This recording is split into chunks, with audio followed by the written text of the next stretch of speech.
النهاردة اليوم الثامن في رحلتي في تحدي 75 هارد، وحبيت أشارك معاكم أهم 3 محطات غيروا حياتي تماما خلال ال5 سنين اللي فاتت. كل محطة فيهم كان ليها تأثير كبير، وبفضل كرم ربنا ودعوات أمي وأبويا وصلت للمرحلة اللي أنا فيها النهاردة. المحطة الأولى كانت الوحدة. بعد ما سافرت من تركيا متجها إلى بلاد الفرنجة قبل كورونا بشهور قليلة، خسرت كل حاجة: الشغل، فلوس، الجامعة، وحتى العلاقات.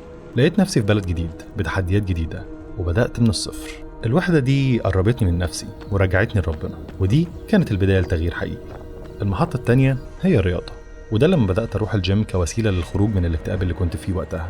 التمارين ما كانتش مجرد تفريغ للطاقة السلبية بس، لكنها كانت طريقي لاستعادة ثقتي بنفسي، وكانت السبب الرئيسي في تغيير مساري المهني من الإعلام للبيرسونال تريننج. المحطة الأخيرة وهي الجري علمني حاجة مختلفة تماما: إزاي أتحكم في عقلي بشكل كبير ويكون هو المسؤول عن قراراتي مش مشاعري وعلى حسب المود. وهقول لكم إزاي ده بيحصل في الفيديوهات الجاية. من المحطات دي كلها استنتجت منهج حياتي: تراينجل ميثود، بودي مايند سول.